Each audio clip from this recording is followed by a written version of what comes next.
Précis au milieu de nous, au nom de Jésus-Christ. Amen. Amen.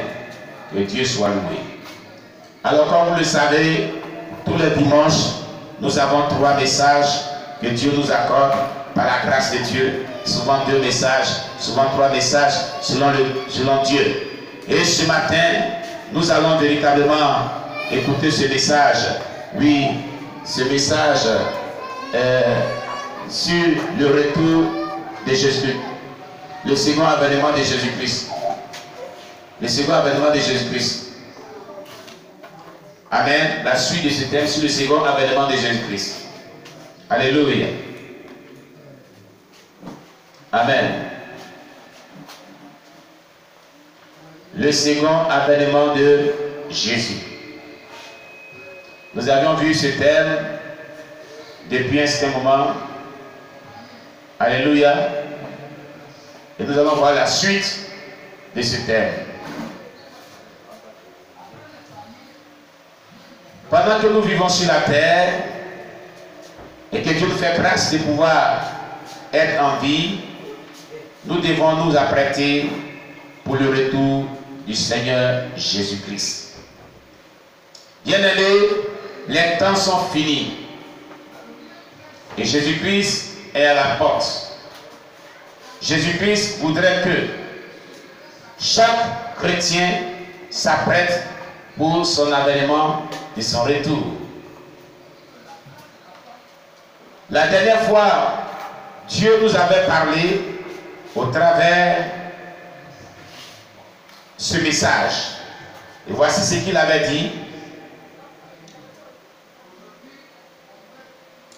Le reste des prophéties dans ce chapitre sera accompli après son avènement. L'exactitude dans l'accomplissement des prophéties du temps passé concernant le premier avènement est une preuve de l'infaillibilité des Saintes Écritures et de la certitude quant à l'accomplissement des prophéties se rapportant à son second avènement. Donc il y a le premier avènement du Seigneur qu'on avait déjà vu au son de la trompette, et il y a le second avènement que nous sommes en train de partager depuis un certain temps. À l'instar des prophéties sur sa naissance virginale, sur les détails de sa vie ici-bas, de sa mort et de sa résurrection accomplie à la lettre, celles qui se rapportent à son second avènement aussi s'accompliront, car les prophéties bibliques ne manquent pas de s'accomplir. Amen. À part l'accomplissement des prophéties concernant Christ, d'autres objectifs divins qu'accomplira son second avènement incluent 1. La consolation de l'Église, dans Jean 14, verset 1 à 3, Jean 16, verset 20 à 22. 2. La restauration de la souveraineté d'Israël, telle que prophétisée dans les Saintes Écritures. 3. Le jugement du monde entier, selon Apocalypse 20, verset 11 à 15, et Jean chapitre 5, verset 22. 4. Le rétablissement de la terre, selon Ésaïe 65, verset 7, Ésaïe 66, verset 22, Apocalypse chapitre 21, verset 1. Et 5. La restauration de toutes choses selon la volonté de Dieu. Romains 8, verset 20 à 23, et Jérémie chapitre 12, verset 4 à 11. Voilà où on était arrêté la dernière fois. Le plus grand événement, on va continuer le thème, le plus grand événement qui précédera le second avènement de Christ est l'enlèvement, qui signifie que tous les vrais croyants, morts ou vivants, seront enlevés pour rencontrer le Seigneur dans les airs et ainsi demeureront avec lui pour toujours. Amen. L'événement qui va précéder le second avènement de Christ est d'abord, en premier temps, l'enlèvement de l'Église au son de la trompette. Et c'est cet enlèvement de l'Église que nous attendons tous présentement. Amen. Alléluia. C'est cet enlèvement de l'Église dont les signes sont évidents partout dans le monde entier. Et donc, voyant ces signes, chaque croyant chrétien doit se préparer pour être enlevé aussi. Car si tu n'as pas pu être enlevé, tu vas faire face à la grande tribulation, au temps de la marque de la bête, où les âmes seront torturées jusqu'à la mort. La mort même ne viendra pas, déclare la Bible. Mais des personnes mourront en martyrs. Amen. Alléluia. Les gens appelleront la mort, mais la mort ne viendra pas. On a déjà parlé de cela dans les vidéos précédentes. Amen. Gloire à Jésus-Christ. Donc, l'enlèvement de l'Église, la grande tribulation, vont se suivre. Amen. Qui signifie que tous les vrais croyants morts ou vivants seront enlevés pour rencontrer Jésus dans les airs et ainsi demeurer avec lui. On avait déjà parlé de cela. Amen. Mais il est bon de prendre nos Bibles et de feuilleter ce passage biblique merveilleux. Nous allons dans le livre des Thessaloniciens. Amen.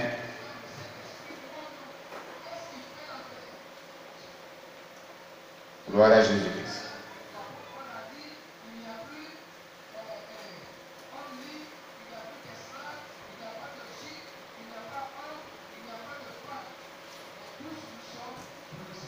Un Thessaloniciens chapitre 4, verset 13 à 18.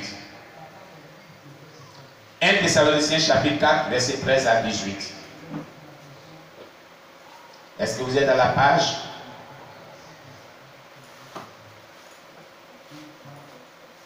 Alléluia. Il est dit, nous ne voulons pas, frères, que vous soyez dans l'ignorance au sujet de ceux qui dorment, afin que vous ne vous affligiez pas comme les autres qui n'ont point d'espérance. Car si nous croyons que Jésus est mort et qu'il est ressuscité, croyons aussi que Dieu ramènera par Jésus et avec lui ceux qui sont morts. Voici en effet ce que nous disions, ce que nous déclarons d'après la parole du Seigneur. Nous les vivants, restés pour l'avènement du Seigneur, nous ne dévancerons pas ceux qui sont morts, car le Seigneur lui-même a un signal donné à la voix d'un archange et au son de la trompette de Dieu descendra du ciel et les morts en Christ ressusciteront premièrement. Ensuite, nous les vivants qui serons restés, nous serons tous ensemble enlevés avec eux sur des nuées à la rencontre du Seigneur dans les airs. Et ainsi, nous serons toujours avec le Seigneur. Consolez-vous donc les uns les autres par ces paroles. Alléluia. 1 Thessaloniciens chapitre 4, verset 13 à 18. Avez-vous compris ce que la Bible dit? Ce texte biblique doit être le texte biblique que les chrétiens des derniers temps que nous sommes, nous devons vraiment toujours méditer, garder dans l'esprit, garder dans le cœur. Parce que le monde tire à sa fin. Jésus est là et la trompette peut sonner d'un temps à un autre, d'un moment à un autre. Les signes que Jésus-Christ a donnés pour son retour, nous les vivons au quotidien. Es-tu prêt à rencontrer Jésus-Christ? Quel est l'état de ta vie spirituelle? Quel est l'état de ta relation avec Dieu? Vis-tu encore dans le péché avec plaisir? Te consacres-tu à Dieu? Te sanctifies-tu pour pouvoir te préparer à la rencontre de ton Seigneur Jésus au son de la trompette? Bien-aimés, les temps sont finis. N'est-ce pas là ce que Jésus nous disait, ce que nous vivons aujourd'hui? Il a dit dans ce texte biblique, au son de la trompette, au son de la trompette, par un archange, les morts en Christ ressusciteront premièrement. Et nous les vivants, nous, par la suite, nous irons rencontrer le Seigneur dans les airs. Et nous serons pour toujours avec lui. Es-tu prêt pour cet événement? Parce que, après que cet événement va passer, ce qui viendra, ça sera terrible sur la terre. Ça sera terrible sur la terre. Ça sera le temps de la grande tribulation qu'on a déjà vu.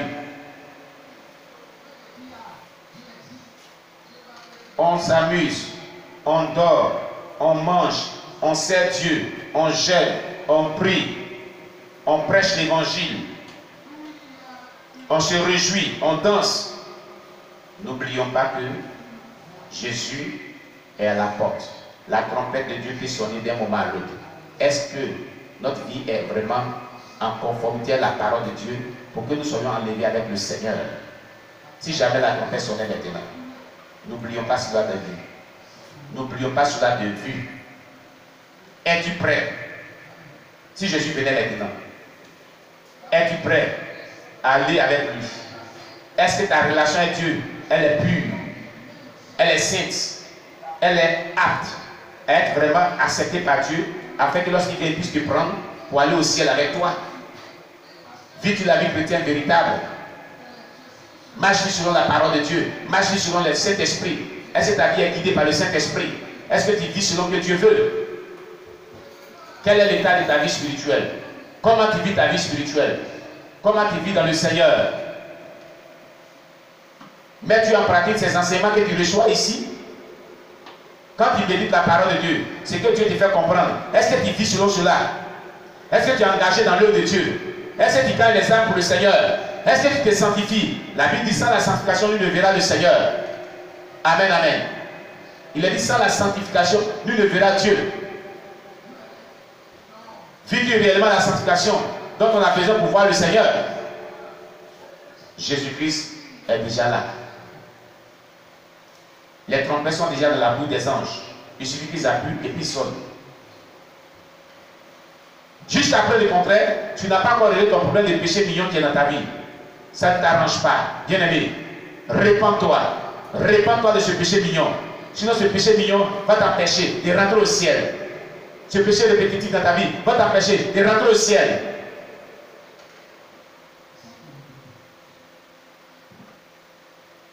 L'enlèvement se situe dans l'intervalle de la première et la seconde venue de Christ. C'est l'un des mystères de l'Église qui était inconnu aux fils des hommes. Ainsi donc, l'enlèvement ne doit pas être pris pour la seconde venue de Christ. Les deux événements et seconde venue, les deux, l'enlèvement et seconde venue, sont deux événements différents et distincts, séparés par 7 années. 7 années. Depuis le premier enlèvement et le second enlèvement de Jésus-Christ, il y aura 7 ans. Et ce second enlèvement de Christ dont on parle là sera séparé de l'enlèvement de Christ pendant 7 ans. C'est après 7 ans que le second enlèvement de Christ viendra.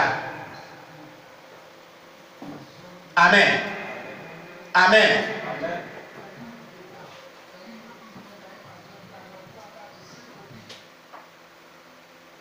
Gloire à Jésus-Christ. D'une manière spécifique, le second avènement se réfère à la venue de Christ sur la terre pour vivre comme il le fit lors de son premier avènement. Tout elle le verra à l'enlèvement. Christ ne viendra pas sur la terre, mais il sera dans les airs, où les saints enlevés le verront et le rencontreront dans les airs. C'est ce qu'on vient de lire dans 1 Thessaloniciens chapitre 4, versets 13 à 18. Quand Jésus rencontrera les saints dans les airs et les amènera au ciel, où ils demeureront pendant la période de la grande tribulation, c'est au cours de cette période de 7 ans que les noces de l'agneau auront lieu, selon Apocalypse chapitre 19, verset 18 à 19. Et le jugement des saints, en vue des récompenses, auront lieu au ciel, selon 1 Corinthiens 3, verset 12 à 15, et 2 Corinthiens chapitre 5, verset 10. Amen. Je reprends bien. Écoutez-moi très bien. À l'enlèvement, Christ ne viendra pas sur la terre, mais il sera dans les airs où les saints enlevés le verront et le rencontreront. Au premier enlèvement. Alléluia.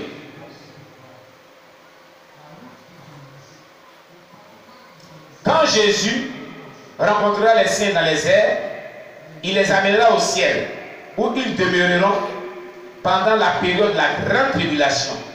Parce que les véritables élus de Dieu, présentement, ne verront pas la grande